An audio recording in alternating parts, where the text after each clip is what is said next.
What is going on, everybody? Sports Scoop and Nathan Schivins, WPPJ 670 AM, Point Park's radio station. Sorry, I'm a little late today. Was making the rounds, just got into the studio and wanted to finish off that very strong song that was just being played. But thank you again for listening in. A lot to get into as always this week. I want to talk Penguins actually. Today, they're playing well, and they had a big win on Sunday after a disappointing loss in New York, a big resounding victory against the Vegas Golden Knights. I want to talk Penguins a little bit and their stretch run because it's brutal. I'm going to get into that. Going to talk about the Pirates a little bit more, what we're seeing and everything. Not too many new developments. I actually want to talk Pitt basketball just a little bit and Robert Morris basketball because RMU is the 2 seed in the Horizon League tournament and they deserve to be talked about. Pitt basketball, not so much, but I haven't talked about them in a long time with probably good reason, but I want to get into their season and what the future looks like for this Pitt basketball program. And we'll get into some NBA as well. If we have time. But it will be a little bit of a shortened sports scoop here because I got in a little bit late. But thank you everybody for tuning in and listening in to the show. I really appreciate it. I want to start with the Pens. Like I mentioned, they got a 5-0 shutout victory on Sunday afternoon against the Vegas Golden Knights. A really impressive performance. And as we all know, Sidney Crosby is going to be out at least a month from the injury he sustained in the Olympics.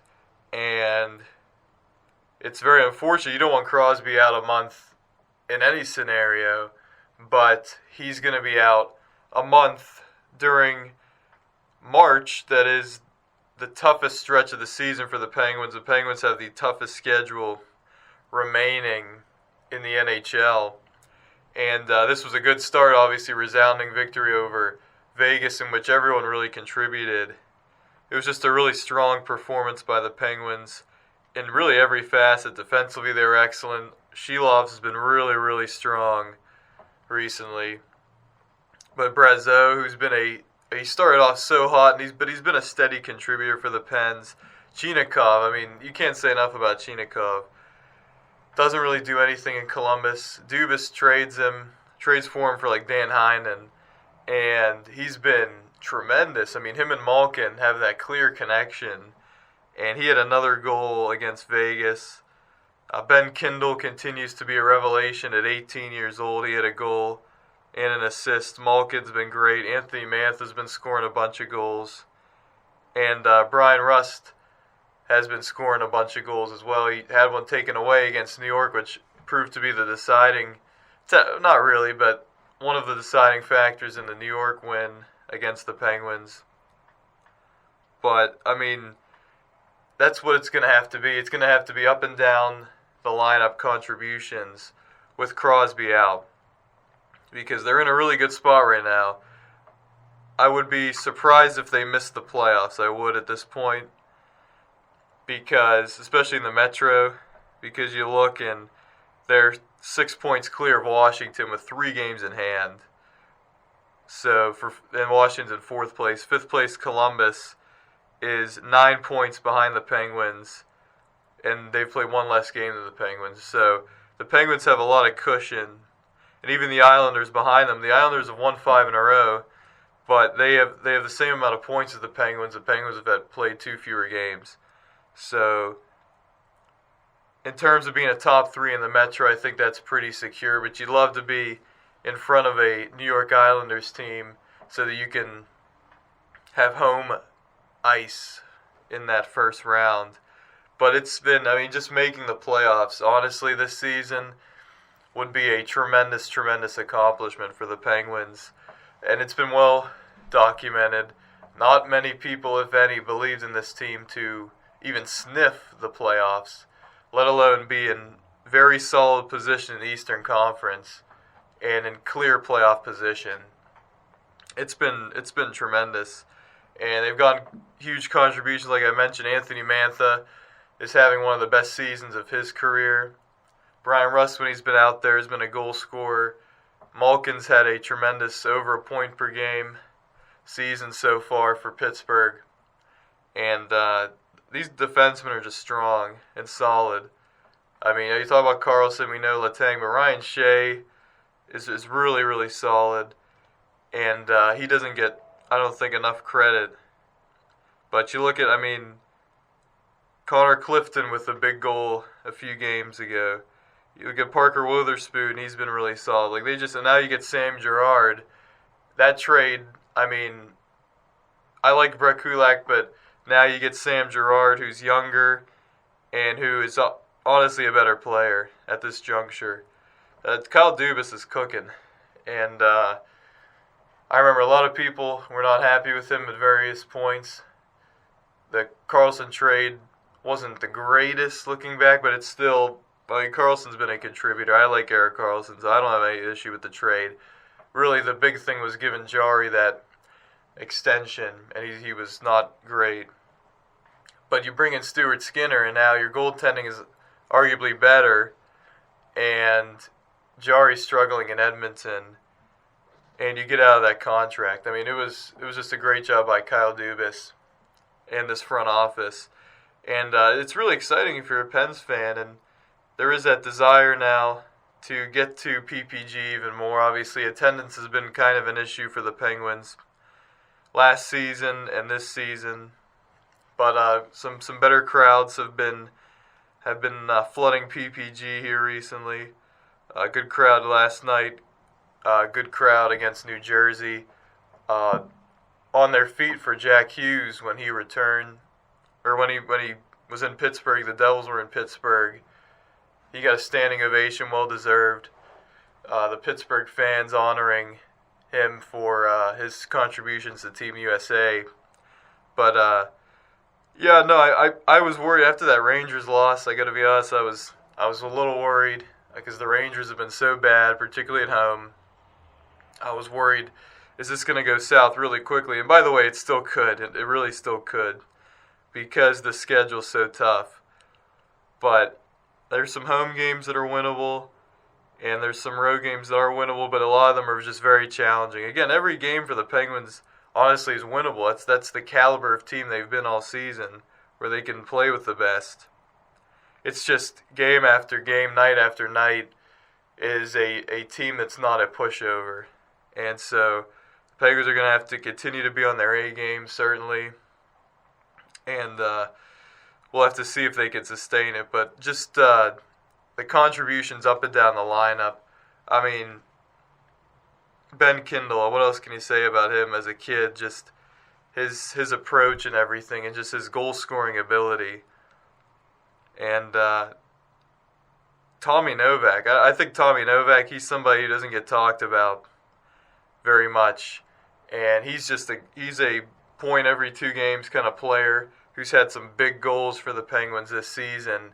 He's been a real contributor after getting acquired by the Penguins last season. This season, he's been a real contributor. And had an assist yesterday. Just a really steady player who gives it his all. So there's just a lot of scrappy guys. Well, a lot of talent. There's a lot of guys with talent on this team. And the future, I mean, it'll be interesting how this goes forward. What the Penguins are able to do, what they want to do with all these draft picks. They got the most draft picks coming up in the next few drafts as well. So there's a lot of different things the Penguins can do here, and it'll be interesting to see what they do. Do they keep those draft picks? Do they move them somehow? It'll be interesting, but Penguins are cooking right now. It was kind of unfortunate, honestly. They were so hot going into this Olympic break. We'll see if they can. They've won 2 of 3, and they've gotten points in all 3 games. Let's see if they can keep that hot streak going. And they're going to need to be at their best, like I said, in this stretch. They got Boston on the road coming up on Tuesday night. They got the Sabres at home on Thursday and the Flyers at home on Saturday and the Bruins at home on Sunday. So they got a nice little 3-game homestand there coming up. but then they're on the road against some of the best teams. Carolina, Vegas, Utah's been sneaky, and obviously the Avalanche, and then the Hurricanes again. How is it even? That's insane. They started the road trip at Carolina. They end the road trip at Carolina. I don't know if I've ever seen that before, honestly. That's surprising to me. But there's a lot of, again, it's a tough schedule, but there's a lot of games the Penguins will be favored in, and almost all of those games they definitely have a chance. So it's not the worst thing in the world, but it's gonna be tough for the Penguins getting through this month. Even if they're in the same spot, it will be a grind regardless, because it's a lot of games. 17 games in March. It's just a lot of games against really solid opponents. But Dan Muse, can't say enough about what he's done in his first season as Penguins coach. I mean, just reshaped the roster in terms of how they play, and it's really worked. It really has. And they're a bona fide team. They're no like scrub team. Plus 30 goal differential. That's right up there with Carolina. That's third in the East, and only behind a couple of teams in the West as well. So that's like sixth in hockey in goal differential. So this is not a team to be disrespected at this time, because they've proven so far that they are that team that can be a contender in the Eastern Conference. Do I think they're better than Tampa or Carolina? I don't. I don't know where I'd put them in the pecking order, honestly. It's been such a interesting season, but what I can say is that they've really overperformed and exceeded expectations, and no reason to take your foot off the gas. So great stuff by the Penguins. Really hoping they can keep it going, because it's been really fun to watch them this season compared to the last few seasons where they've missed the playoffs. Coming up on the other side of this break, I am going to talk about the Pirates just a little bit, and we're going to talk about some college hoops. Sports Scuba Nathan Schivins, WPPJ 670 AM. And welcome back to the Sports Scuba Nathan Schivins, WPPJ 670 AM, Point Park's radio station. I want to talk Buccos a little bit. There's not really too much to add from last week. I talked about really deep dive in the Pirates last couple weeks, so I'm not going to talk about them for too long, although it's becoming increasingly less and less likely that they add anything to this roster other than at the very fine margins. I'd like to see them on my podcast with my buddies Jake Bell and Peyton Celesti. We are family Pittsburgh sports podcast. This last episode we talked about what each of us, our ideal 26-man rosters to start the season opening day will be for the Pirates. And we had some interesting there's some interesting decisions to make at the very end in terms of bench players on offense, but you're looking at that fifth starter spot, because it's going to be, while Jones is hurt and recovering still, it's going to be Skeens, Keller, Ashcraft, and Chandler as the top four. That's what it's going to be.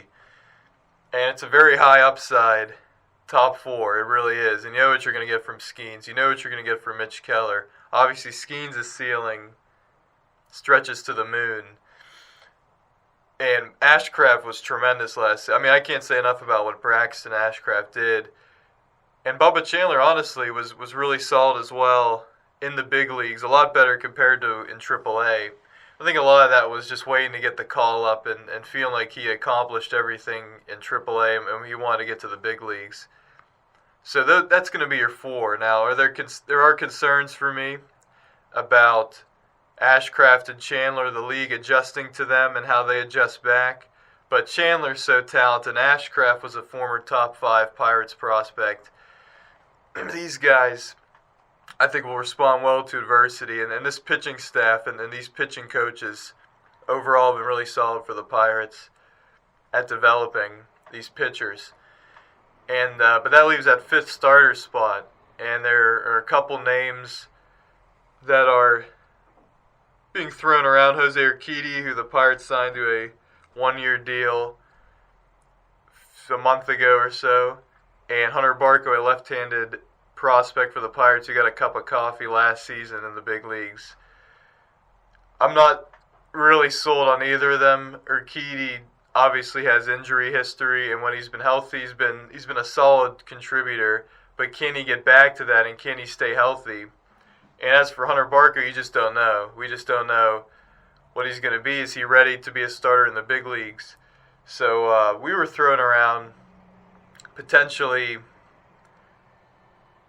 Urquidy and Barco kind of complementing each other. The Pirates did this a little bit last season, kind of the 3 innings for one, 3 innings for the other every 5th day, and or more frequently, because it's only maybe 3 innings or something like that. Just throwing that out because I don't know if I feel confident at this juncture giving it to Urquidy to be the 5th starter.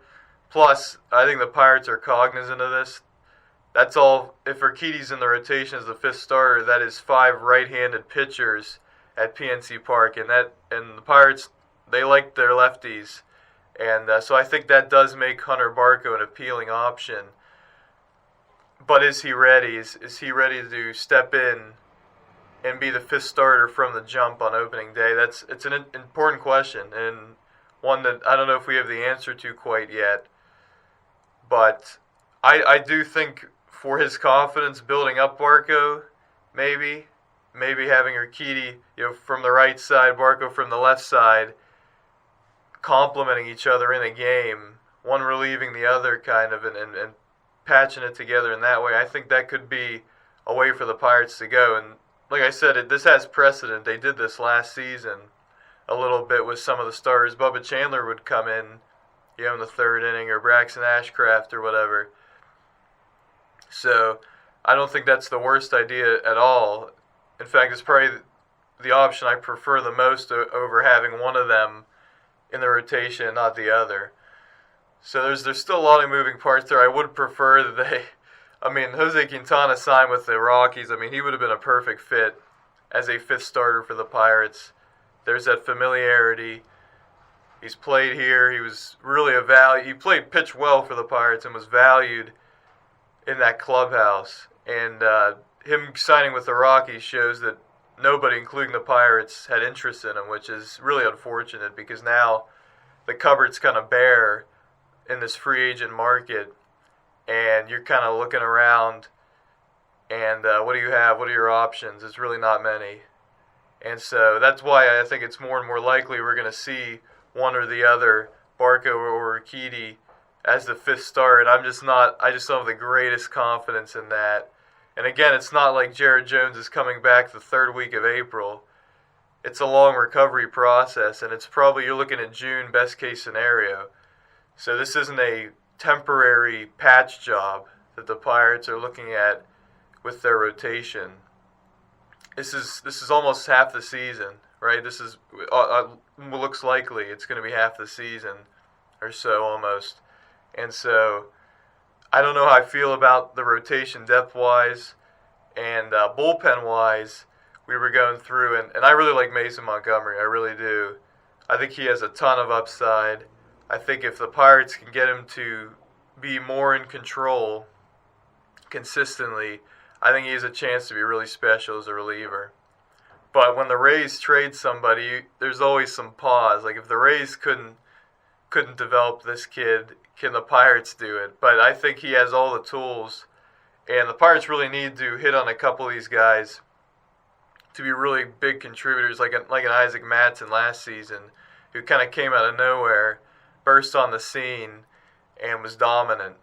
But you got Santana, you got Mattson, you bring in Gregory Soto, Carmen Mlodzinski. Again, the Pirates need a 5th starter. I don't think he should be the 5th starter. I really don't understand why they keep floating this idea of him being a 5th starter or a starter out there. He's been great as a reliever, as a 1-inning or 2-inning reliever. And every time he was in the rotation last season, it didn't go well. They put him in the bullpen, and he's lights out.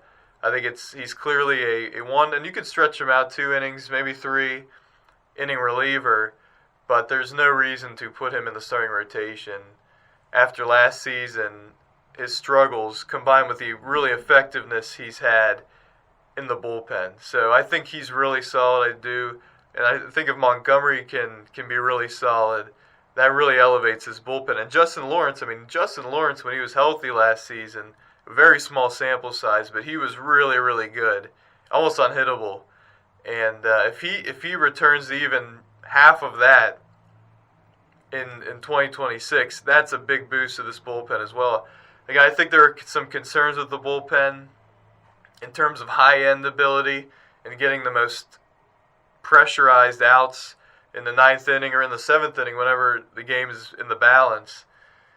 But I do think there are guys that really are solid and can contribute and aren't bums by any stretch at the back end of the bullpen. And so I think there is some depth there. And again, I'm not going to give up on Kyle Nicholas either. I know he has struggles with the strike zone at times, but the stuff is there. And it'll be interesting because somebody's going to be left out, whether that's maybe an Evan Sisk or a Kyle Nicholas or somebody like that. Somebody's not going to make the opening day roster.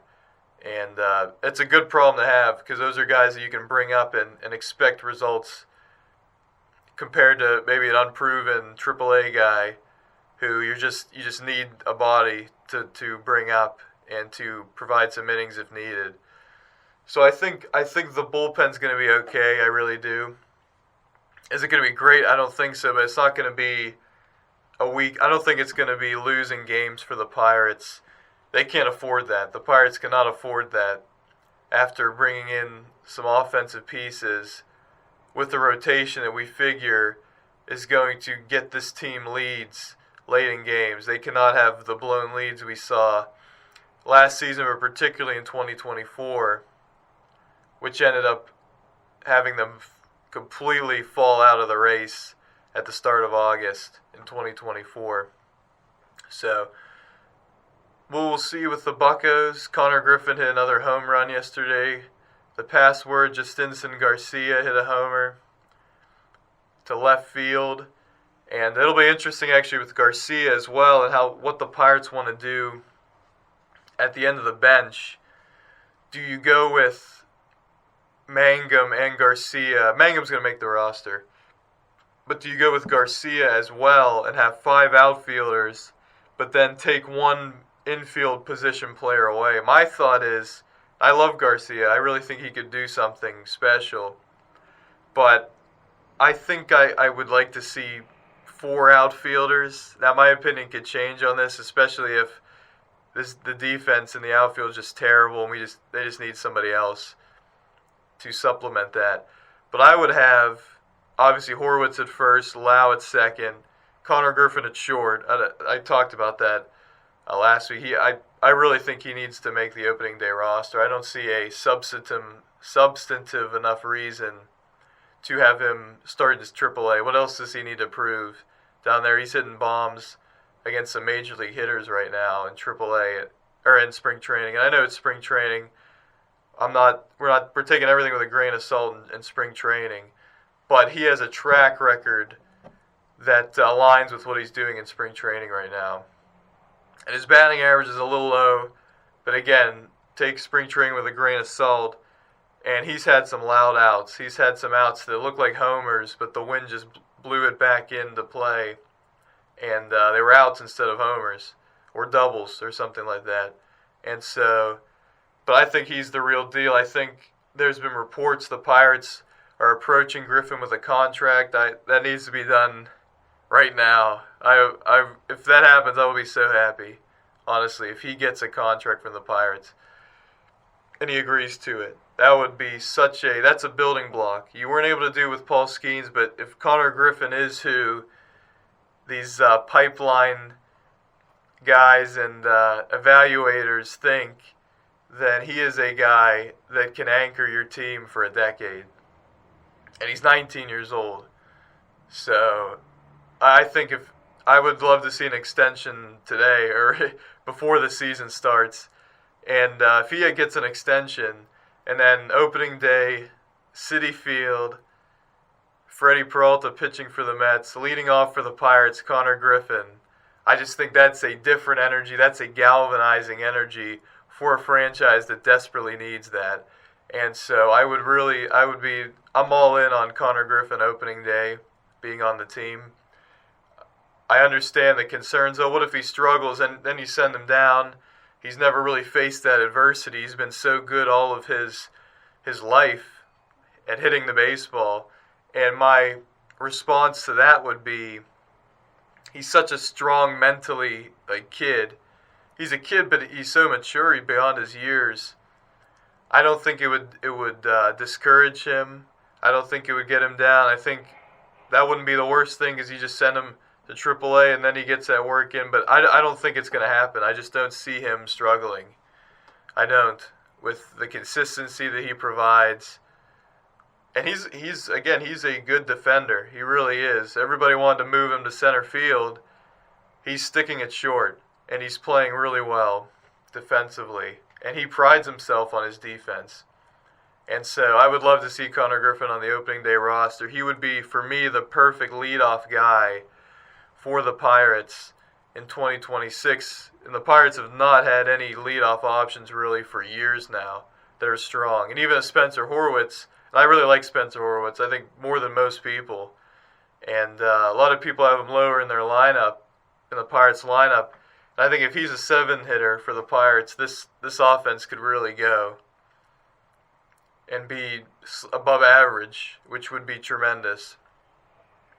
But Spencer Horwitz does not provide the speed, I think, necessary to wreak havoc on the bases for a leadoff guy. I think Connor Griffin, he just has all the tools. He could hit a leadoff homer, but you could get a single and steal second. He's so fast, right? You get that pressure on the pitcher, and then here comes Brian Reynolds, here comes Brandon Lau, here comes O'Hearn or Marcell Ozuna, and it puts that pressure on pitchers that the Pirates really haven't been able to do for a long time now, particularly last season, where obviously they were dead last in several major offensive categories.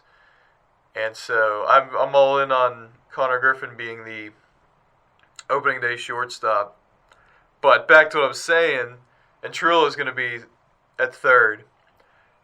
So say that you got Reynolds, Cruz, O'Hearn, Mangum outfield, Ozuna DH, that's 5. Davis and Bart catching. And then you got Horwitz, Lau, Griffin, and Triolo. That's 11. So you got 2 more spots, and one of them's going to go to Joey Bart, I'm pretty certain, unless they trade him. So that's 12. So that leaves 1 more spot. And I just think, all right, I think I did the math wrong, because Nick Gonzalez is going to be in there too. So Nick Gonzalez as well. So that's 12. And so that leaves 1 more spot. I just think for me, I would have someone like an Emmanuel Valdez get the last spot on the roster. He can play third. A lot of Pirates fans, including myself, really appreciated his efforts last season before he got hurt. I think he could be a kind of platoon bat, potentially, with Jared Triolo. And I don't think he's a great hitter by any stretch, but I think he has some versatility in the infield that the Pirates always value and a lot of teams value. And I think at this point, shore up that infield, provide some depth behind Triolo, as opposed to having a Garcia, who I think is a better hitter than Valdez, probably. But do you want a 5th outfielder? How good is Garcia defensively? If he's not providing more defensively than Reynolds or Cruz or O'Hearn, then there's no reason to have him on the roster be a 5th outfielder. Because Marcell Ozuna is going to DH almost every day. And so I think I prioritize myself more depth and positional flexibility in the infield right now, because you need somebody paired with Jared Triolo. He's not going to be playing at third every game, you'd think. I don't know for sure, but I would like to see someone like Emmanuel Valdez or a Nick York infield type depth bat.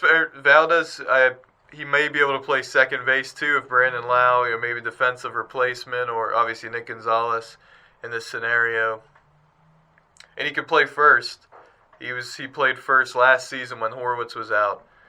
So that's kind of the angle I'm looking at it at.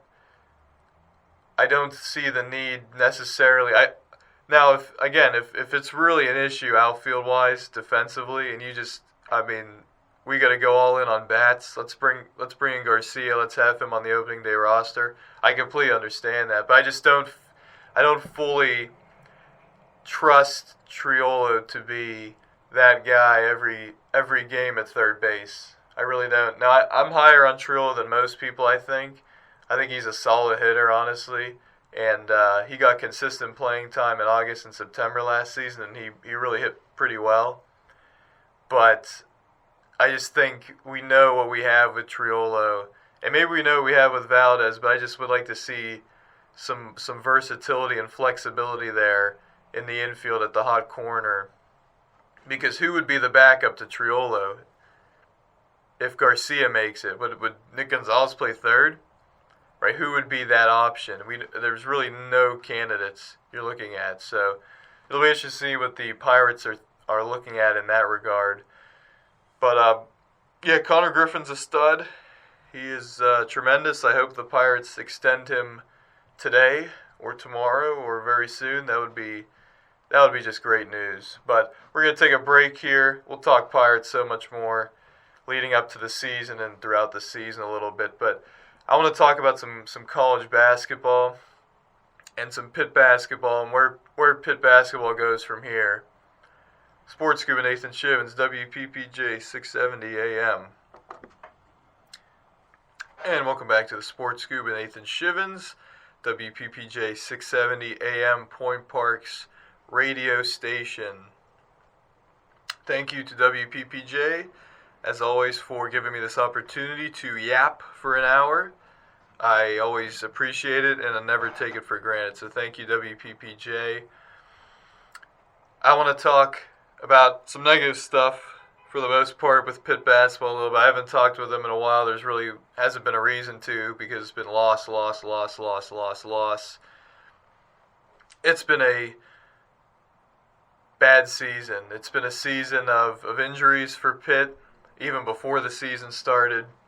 It was already going to be a team that wasn't very deep and became one of the shortest benches probably, you'd have to think, in college basketball. I mean, they go 6 deep typically. The 7th guy plays 3 minutes, right? Whether it's Kieran Mullen or Makari Moore. It's just been a really tough season. But I have enjoyed this. This might sound crazy. I've enjoyed this season more than last season, even though last season's team won more games and was a better overall team. They were more frustrating because they just didn't reach the expectations and the level of play that they needed to. And they fell short. They fell way short. They weren't cohesive.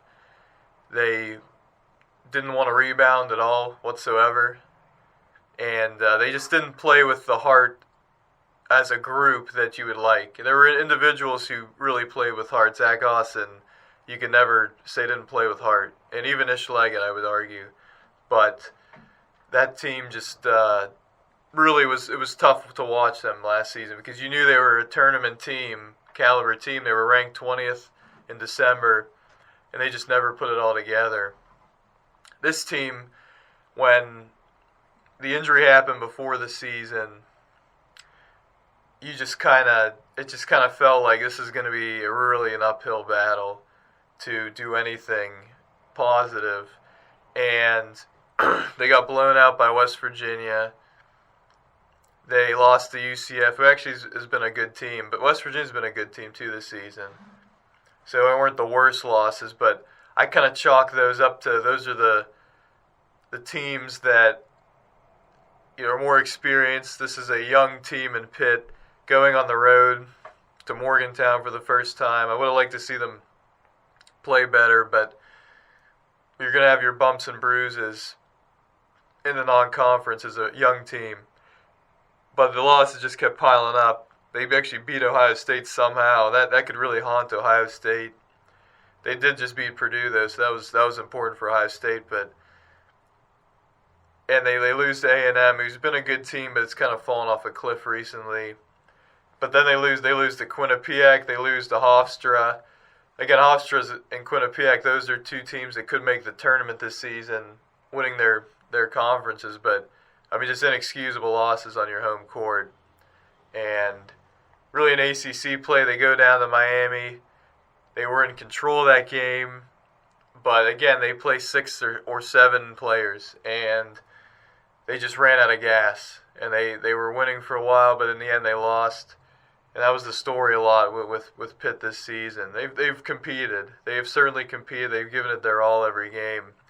But for me, that Boston College game, like, they should have won that game. There's no reason to lose that game. And if they would have won that game, they'd be easily an ACC tournament conversation. Because there's a real chance they don't make it. Now, as of now, they would be in because they have the tiebreaker over Notre Dame. But Notre Dame has 2 relatively easier games. They play Boston College, and they host a lesser team as well. I can't remember who it is.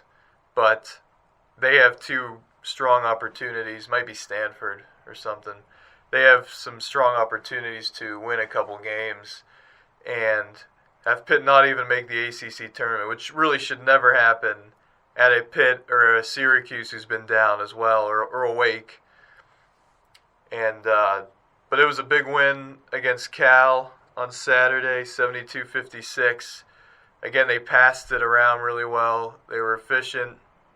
They made shots, and that's been a difference for Pitt when they've been at their best. But you just wish they won that Stanford game too. They were the better team for so long in that game, and Abuka Akori just went off, and it was just so tough. And Pitt, they played 6 guys. Pitt played 6 guys against Stanford. And they ran out of gas. Really, it was really evident, and it was really unfortunate. But a really big win against Cal, a really tough loss for Cal. It was right on the bubble, and they still will be on the bubble, but they were like the first team out going into that game. They needed to win that game against Pitt. That's a bad loss for Cal at home. And they didn't lose by 1, they lost by 16. Like, they just didn't make any shots, and Pitt defensively was really strong. Pitt back cutting. They got it to Cam Corrin, who would be open. Another player comes up on Corrin, he feeds the backdoor cutter, and it was a wide open layup several times late in that game for Pitt, and they were able to pull away. Which, it was a big win for sure, but they play Florida State this week at home. Florida State, I thought was going to be one of the worst teams in the ACC, but they have found something. They've been playing really well recently. They've gone to, I think, 8-8 in the conference after a really bad non-conference for Florida State. And so that's not going to be an easy game at all. Florida State probably should be favored. They just beat Georgia Tech on the road by 9. Georgia Tech, I don't know what the situation is there with Damon Stoudemire, the head coach, and everything, because they've been really bad. Like, Pitt's been bad. They've been really bad. They've been non-competitive in some games. Like, Pitt was very competitive against Duke. They were competitive against UNC. They weren't competitive against Louisville. But really, other than that, they've been in a lot of games and just came up short. At NC State, they were in it for a while, and they just ran out of gas. That's why depth's so important. But, I mean, Georgia Tech, Pitt blew out Georgia Tech like it was nothing. And so that's really a bad situation there. But, yeah, so Pitt plays Florida State at home, then they play at Syracuse, which is a winnable game, but I wouldn't bank on winning that. Syracuse at home is always a challenge. And so, again, has it been a good season? Not at all. Not at all. But there are some building blocks, and I want to highlight them. I want to highlight Cam Corrin first because he's been really, really strong the last few games in particular. He kind of had a waning period in the middle of conference play, but I want to celebrate his commitment to Pitt. and to the basketball team and to the university as well, and to Pittsburgh as a whole, because he could have went somewhere, transferred, and he decided to stay here, especially with Jackson coming in to transfer, and he stayed here, and he's been a solid player for Pitt. He has his flaws certainly, but he competes. He's given it his all this season. He's been really strong here against Notre Dame, against Stanford, against Cal, and Pitt won 2 of those games, and really easily could have won all 3. And so Cam Corn, want to give props. I want to give props to DeMarco Minor. I just wish this was a better team so he could make the tournament, because he's just a winning player. He does all the little things, and hasn't been scoring as much, but you know what you get defensively from him. In Capel's system, he gets switched on a big so much, and he's fighting down low and everything, and he's made some plays down there. And so I want to give DeMarco Minor a lot of props. This is his last season, this team, barring a miracle, is not going to make the tournament. They'd have to win the ACC, and if that happens, anything is possible in the world. I don't know. I would be absolutely floored if that happened. But for DeMarco Minor, it just hurts for me, for him, that he won't be in the tournament in March Madness, because he's a winning player. And but Roman Cialeppa, Amari Witherspoon, I want to talk about them, the freshmen. And they've just been, Cialeppa's had his bumps. He's had his trials and tribulations, but he has been really impressive for Pitt. Now, he has to get better on the defensive end, but I think he is someone you can really rely on next season, and Pitt needs to really make it a priority to keep him next season with this freshman class incoming. And Amari Witherspoon as well, I just think he's really grown throughout this season. Now, he scores about 7 points every game. Honestly, he's been consistent in that regard, but he's been making the right plays more frequently, and that's a really positive development for Pitt.